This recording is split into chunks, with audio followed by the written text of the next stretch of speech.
Olá, tudo bem? A proposta do nosso vídeo de hoje é fazer uma reflexão sobre a emenda constitucional número 125 de 2022, emenda constitucional promulgada no dia 14 de julho de 2022 e promoveu a inclusão de dois parágrafos no artigo 105 da Constituição Federal, ou seja, parágrafo 2º e 3º do artigo 105 da Constituição Federal. E o objeto dessa emenda constitucional, o teor dela, é basicamente a limitação de recursos especiais ao STJ. Então, através dessa emenda, fica limitado o acesso, sobretudo dos recursos cíveis, ao Superior Tribunal de Justiça. E aí, cabe duas reflexões nesse primeiro momento muito importantes, né? A primeira reflexão a ser feita é sobre a função do Superior Tribunal de Justiça no contexto do processualismo brasileiro, ou seja, o Código de Processo Civil de 2015 estabelece no artigo 927 diversas decisões com força vinculante, e você tem também o STJ com a função importante de assegurar a unidade da interpretação do direito no Brasil, de modo a evitar que tribunais locais ou tribunais regionais federais julguem contrário ou de forma diversa dos próprios tribunais superiores, especialmente do STJ. Tem um problema importante a ser enfrentado, que é como compatibilizar, como analisar constitucionalmente a emenda constitucional 125 de 2022 com a função do STJ. Primeiro, a função do STJ é garantir a unidade da interpretação da lei federal no Brasil.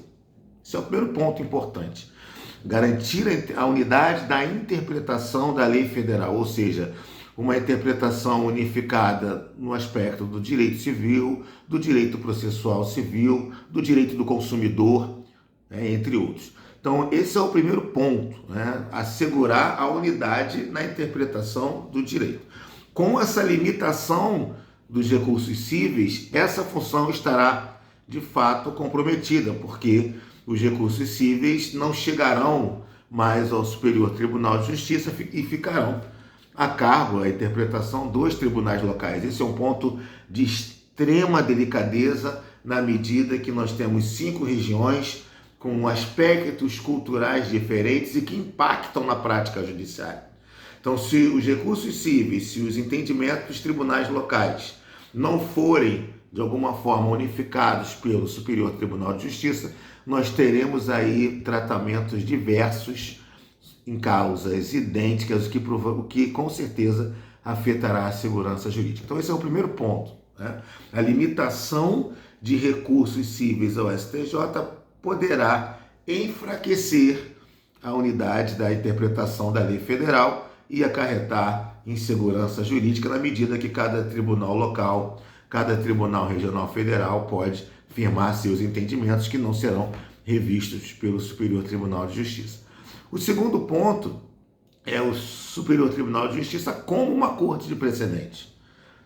Como no dizer Marinoni, Daniel Mitidiero, que entendem que o STJ é uma corte de precedente, ainda que nós não chamemos assim, o STJ hoje, no contexto do CPC de 2015, ele tem um papel fundamental, não só nos precedentes qualificados, tal como está posto no regimento interno do próprio STJ, ou seja, a edição de precedentes qualificados, que é julgamento de RDR, recursos repetitivos, incidentes de assunção de competência, tem uma função importante que é um modelo paradigmático para os tribunais locais. Com a redução dos recursos cíveis, nós teremos comprometida essa função importante, que é a função de verticalizar.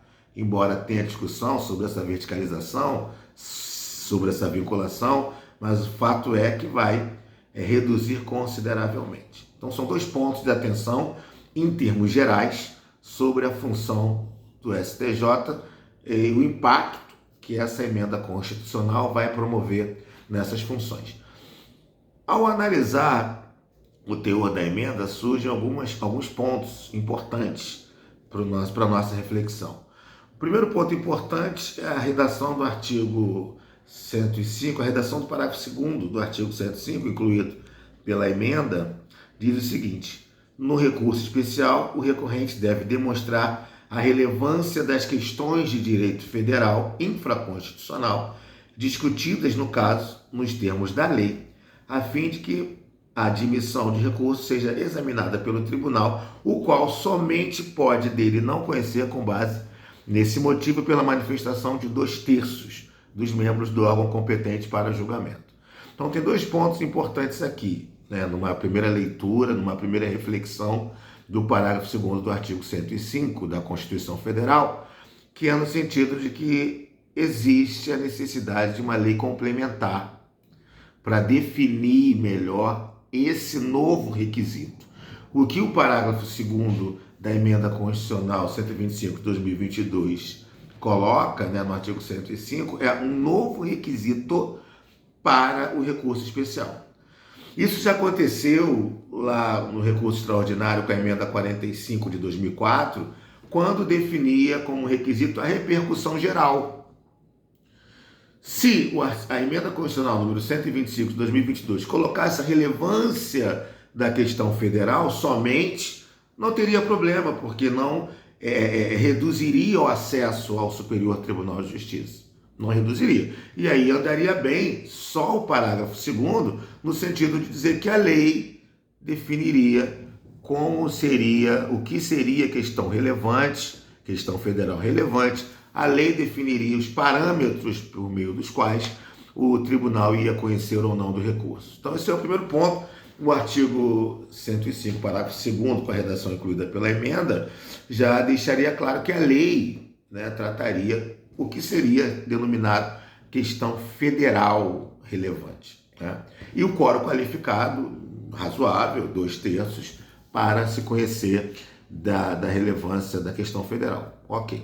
O problema surge no parágrafo 3º, incluído pela emenda constitucional 125 de 2022. O parágrafo 3º avança definindo o que é questão relevante de direito federal. O parágrafo 3º tem a seguinte redação: haverá relevância de que trata o parágrafo 2º deste artigo nos seguintes casos: ações penais. Então, os recursos especiais penais mantêm o acesso aberto ao STJ, sem problema. É uma questão relevante, de fato é, o que está em jogo ali é liberdade, enfim, outros valores. Inciso 2, ações de improbidade administrativa, evidente, né, se presume a importância da improbidade administrativa, considerando o que está em jogo é o erário público, perfeito? Então, não há nenhuma discordância em relação a isso. E o inciso 3 começa a complicar, porque diz assim: ações cujo valor da causa ultrapasse 500 salários mínimos, que hoje em dia dá em torno de 606 mil reais. 606 mil reais. Ou seja, em termos de recursos cíveis, somente as causas acima de 600 mil reais poderiam chegar ao Superior Tribunal de Justiça. Aqui é um problema grave, inclusive de constitucionalidade, na medida em que nós temos temas, matérias, cujo valor nem pode ser atribuído, por exemplo, direito de cidadania, direitos da personalidade, né, que estão envolvidos, de questões de direito de família, consumidor, principalmente pelo volume, questões outras que não estão abordados ou que não pode quantificar, que não serão mais apreciadas pelo Superior Tribunal de Justiça, porque não é considerado questão relevante federal ou uma matéria relevante da lei federal. Isso aqui é problemático. É problemático porque você só vai ter franqueado acesso questões tributárias, que necessariamente avançam a esse patamar, 600 mil, ou questões empresariais.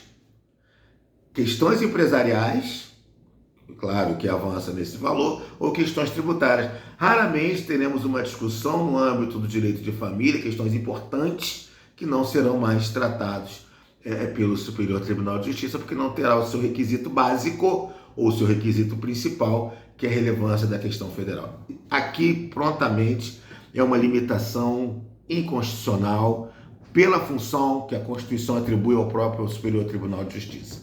Ou seja, a STJ tem decisões importantíssimas, só 2 exemplos aqui no âmbito do direito de família, quando reconhece ali o patrimônio, a partilha do patrimônio adquirido pelo esforço comum do casal da união estável, dos companheiros em união estável, uma decisão que definiu uma série de problemas no âmbito da partilha de bem na união estável e que não necessariamente não chegaria a esse valor. Essa discussão hoje não chegaria ao STJ. O outro ponto é a decisão do STJ, importantíssima, que entende que não cabe a prisão dos avós quando estiverem devendo alimentos, né? Forem devedores de alimentos subsidiariamente. Também é uma decisão importantíssima que está ligada à dignidade da pessoa humana, ou seja, não prender os avós, né? Evidentemente quando estiverem devendo. Percebam que isso não está na lei. O artigo 528, parágrafo 3º do CPC, não define pai ou avô para ser preso. O devedor, seja ele devedor principal ou subsidiário, né? Não faz essa distinção, e o STJ tem um balizamento importante, não podendo prender os avós. Essas questões não estarão mais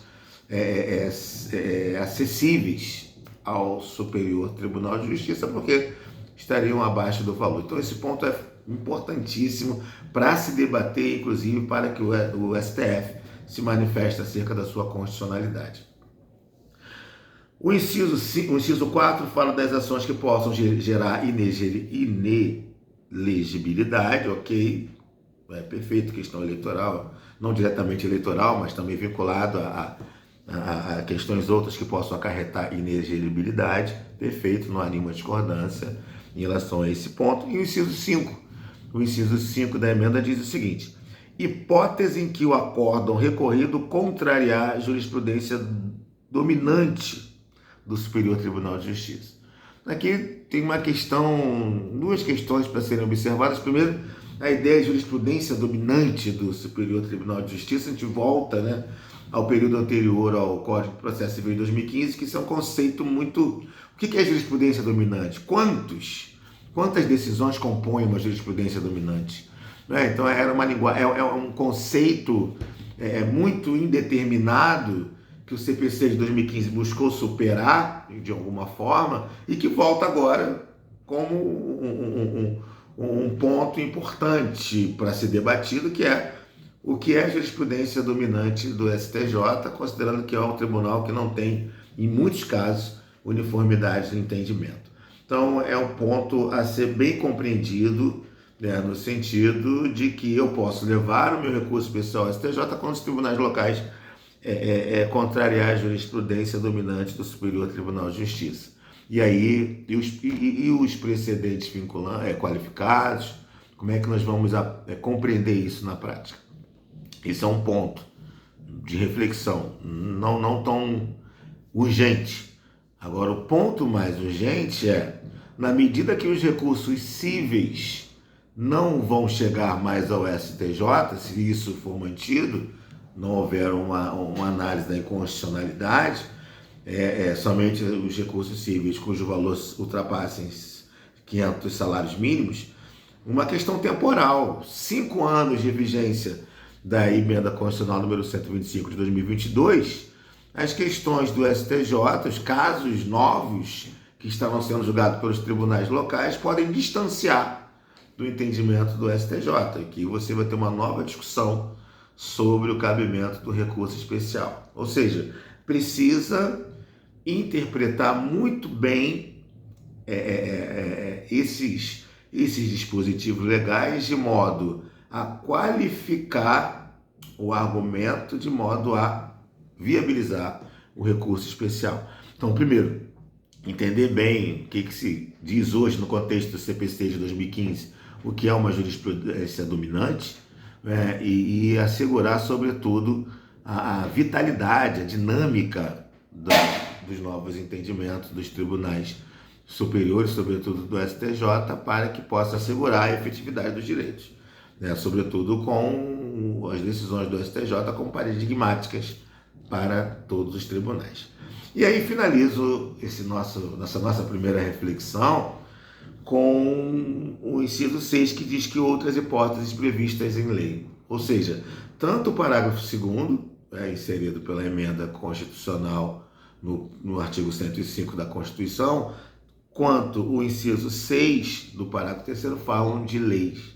Ou seja, terá necessidade de ter uma lei complementar que vá definir o que é relevância da questão federal. Esse é um ponto que pode permitir melhor tratamento dessa temática tão importante, que é o estabelecimento de um requisito, de um limitador, de um filtro de acesso ao Superior Tribunal de Justiça.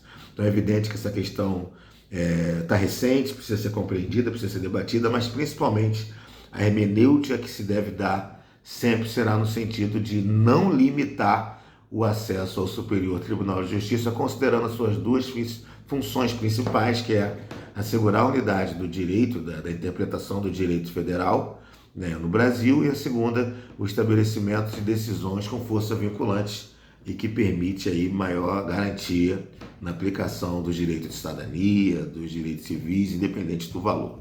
Então, essa é uma primeira reflexão, é evidente que vamos debater muito ainda, mas há que se pensar nesses pontos que foram abordados no vídeo. Um grande abraço e até o nosso próximo encontro.